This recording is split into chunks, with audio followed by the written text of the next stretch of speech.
François, lorsqu'on parle de famine, justement, on parle, je pense, d'un problème qui prend de plus en plus d'ampleur. Oui, bien, on va le voir ensemble un peu. C'est que la famine, il y a plusieurs causes qui sont là, qui amènent la famine.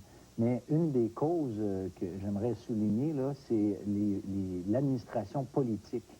Et j'ai quelques articles là, à citer qui nous amènent cet état de choses-là. Lorsque tu parles d'administration politique, c'est-à-dire qu'il y a des gens qui, pour leur propre fin politique, se servent de la famine pour tenir des populations? Oui, c'est ça. J'ai des citations à vous faire là, concernant cette réalité-là par des organisations qui sont tout à fait sérieuses et crédibles et qui nous apprend ce phénomène là, de plus en plus utilisé.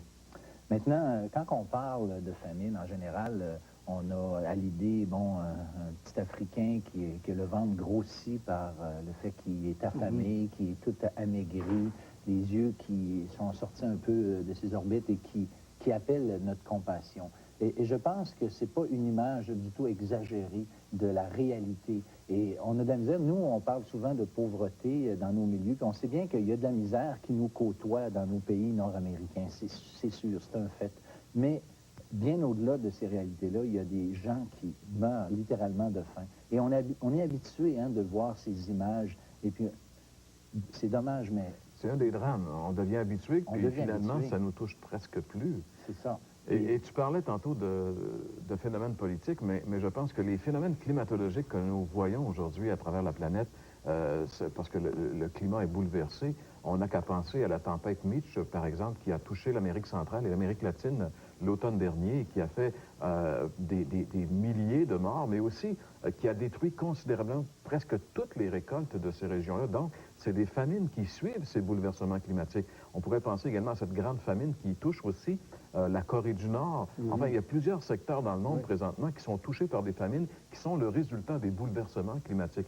Et les experts, les scientifiques nous disent que le réchauffement de la planète pourrait affecter dans un futur assez rapproché ce qu'on appelle le grenier du monde, c'est-à-dire les grandes... là, les endroits où on produit le blé, en fait, les grandes étendues d'agricoles qui pourraient disparaître éventuellement, qui amèneraient les famines dans des endroits où on ne soupçonne pas aujourd'hui, finalement. Oui, c'est ça.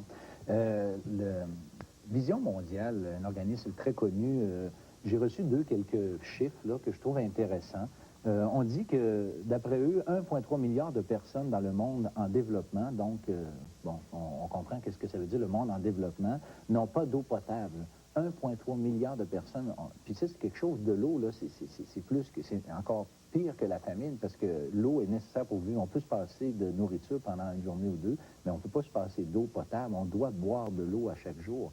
Et il y a 1,3 milliard de personnes dans ce monde en voie de développement qui n'ont pas cette eau potable. Un enfant sur 3 dans le monde en développement, selon ces mêmes statistiques, est mal nourri. Mais là, des fois, on peut penser, 1 sur 3, c'est quand même pas si mal, mais la réalité, là, c'est que 1 sur 3, là, quand on parle de grandeur de ces continents-là, c'est énormément de monde là, qui manque de l'essentiel pour s'épanouir. Puis, en ce qui concerne les carences en vitamine A, on dit qu'il y aurait 40 millions d'enfants qui en souffriraient dans ces mêmes endroits. Fait que c'est vraiment un impact qui est difficile à réaliser pour nous, parce que nous, comme on a dit dans l'introduction, on dépense énormément d'argent pour maigrir, pour essayer de choisir les bons aliments, pour ne pas trop engraisser. Et puis, on a ces gens-là qui ne sont pas capables même d'être à la base. Tu disais, François, au tout début également, que tu avais des statistiques concernant les gens qui utilisent la famine. Est-ce que tu peux nous en parler? Parce que le temps est presque terminé. Oui, bien, écoutez, il y a 800 millions de personnes, surtout des femmes et des enfants, souffrent encore de la famine, délibérément organisée par des régimes ou des groupes qui l'utilisent comme instrument de guerre et de pression internationale. Et le même article dit plus loin, 11 pays touchés par la famine analysent les raisons et présentent des solutions pour remédier à la souffrance de peuples pris en otage par leur propre gouvernement ou chef de guerre. Et encore ici, c'est marqué, l'arme de la faim est désormais tournée contre leur propre population par des dirigeants et des mouvements qui captent ainsi l'attention internationale de leur corollaire, le déchaînement de la compassion internationale, source inépuisable d'argent, de nourriture, de tribunes publiques, souligne l'article. Donc, on voit que c'est utilisé contre les propres peuples. Ça se tourne contre eux, finalement. C'est ça, c'est pas la guerre pour les ennemis, c'est la guerre vraiment contre eux-mêmes. C'est incroyable. Puis pour attirer l'attention au niveau international, c'est dégoûtant. Absolument. La Bible nous parle aussi beaucoup de la famine. On va voir ce qu'elle a à dire sur ce sujet dans un instant. Eh bien oui, Gaston, la Bible nous parle, je pense, abondamment de famine, fait allusion très fréquemment à ce genre de phénomène. Tu vas nous en parler? Oui, en effet, même à travers toute l'histoire, la Bible nous raconte justement que la famine, ça a été une réalité. Puis même, on se rappelle que lorsque le péché a fait son entrée dans le monde, Jean-Pierre, Dieu avait dit à Adam, le sol sera maudit à cause de toi. Puis c'est à la sueur de ton front que tu mangeras ton pain. Droite là, on peut quand même voir une certaine conséquence, justement, du péché. Et on peut dire, justement, que tout ce qui se passe, même ces phénomènes, Dieu, dans sa souveraineté, très souvent emploie les famines comme moyen de jugement, tantôt aussi pour mettre l'homme à l'épreuve. Puis, dans certains cas, Dieu s'est servi, justement, de famine à cause du péché, et puis dans le but, bien sûr, toujours de ramener l'homme à lui. Et puis, on a seulement à penser un peu au temps d'Abraham. Tout le monde a entendu parler d'Abraham, hein, comme le père de la foi. Bon, bien, Dieu, quand même, l'avait appelé dans un pays qu'il avait promis, justement, à sa postérité. Et puis, dans ce pays, une famine est intervenue. Et puis, je crois que Dieu allait se servir de cette famine pour, justement, en quelque sorte, mettre son serviteur et les siens à l'épreuve. Et puis, Abraham a failli, justement, à cette épreuve que Dieu lui avait envoyée, puis il est descendu en Égypte, mais ça allait lui servir quand même plus tard. Et puis là, bien, plus tard encore, on lit dans le temps de Jacob, on lit que ses fils haïssaient leur frère, leur jeune frère qui était Joseph. Et puis ils l'ont vendu pour se débarrasser de lui. Et puis là, bien, Joseph se retrouve finalement dans les prisons d'Égypte. Et puis c'est dans ces prisons d'Égypte que Dieu se sert justement de tout ce cheminement-là. Il se sert de Joseph pour expliquer d'abord les songes de certains personnages de la cour du roi. Et puis ça allait l'emmener à expliquer un des songes que le roi, le pharaon, qui était, lui, le roi de cet empire dominant du temps, pour justement lui expliquer qu'il allait venir 7 années d'abondance, puis ça allait être suivi de 7 années de disette ou de famine, une famine épouvantable. Puis Dieu allait justement employer cette famine-là pour emmener, si vous le voulez bien, ou faire de Joseph le sauveur de cette famille ou de ce peuple qui était le peuple Israël, les débuts de cette nation. Bien sûr, ça avait commencé avec Abraham, mais enfin. Et puis c'est là, dans ce pays d'Égypte, que Joseph, justement, pouvait rappeler à ses frères qu'il l'avait vendu. Hein. Il leur a dit, justement, il a dit, ne vous attristez pas là, sur mon compte, le fait que vous m'avez vendu, mais il dit, c'est Dieu qui a pourvu, justement, ou m'a envoyé jusqu'ici pour vous sauver la vie. Alors on voit quand même que dans cette grande famine, Dieu avait quand même un certain plan pour Israël. C'est que Dieu, de ce que je comprends de ce que tu dis, c'est que Dieu utilise les famines parce que Dieu est souverain, Dieu contrôle tout ça, permet ça, puis il s'arrange pour que ça rentre dans des moments où Dieu va utiliser ça pour accomplir ses desseins. En effet, puis 400 ans plus tard, sous Moïse, Dieu allait ramener ce peuple nombreux qui était Israël à ce moment-là, et puis Dieu allait les ramener en leur disant justement, si vous obéissez à mes lois et mes ordonnances, la terre vous donnera sa richesse, et puis le ciel aussi vous donnera sa pluie. Mais si, par exemple, vous n'obéissez pas à mes ordonnances, à mes lois, bien alors, la pluie, le ciel ne donnera plus sa pluie, et puis le sol ni ses richesses, puis je vous chasserai de ce bon pays.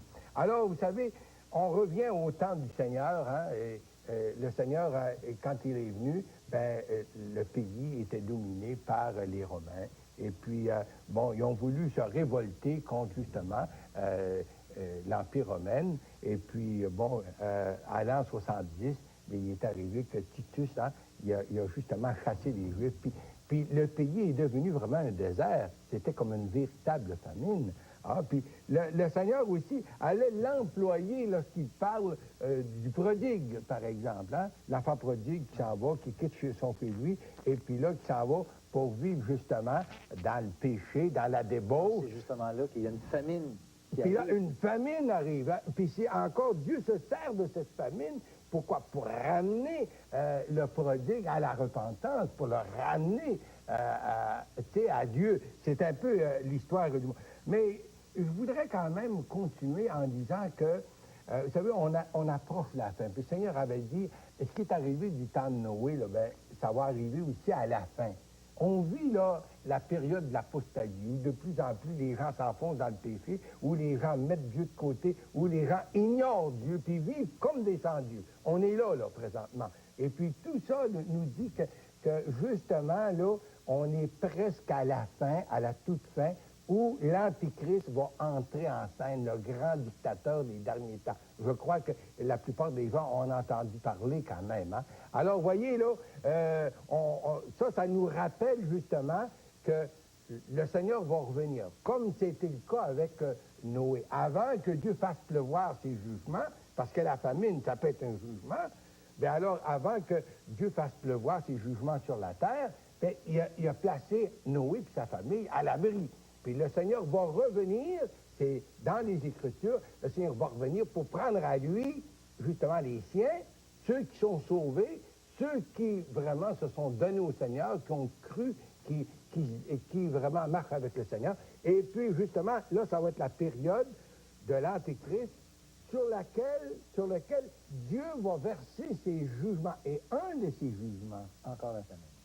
ça va être la famine. Puis ça va être une famine telle que le pain, la nourriture de base va être rationnée. Et puis, ça va être mondial, parce que cet antéchrist va dominer, ça va prendre son numéro pour acheter, pour vendre, pour survivre en quoi. Et puis c'est lui qui va dominer même sur la religion. Il va faire,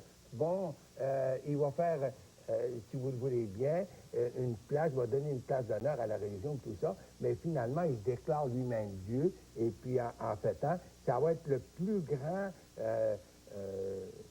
dominateur. Dictateur. Un dictateur, un vrai dictateur, en effet. Et puis justement, la famine va être un des plus hauts. C'est justement sur le règne de l'Antéchrist que Dieu verse ses jugements sur la terre à cause du péché de l'homme.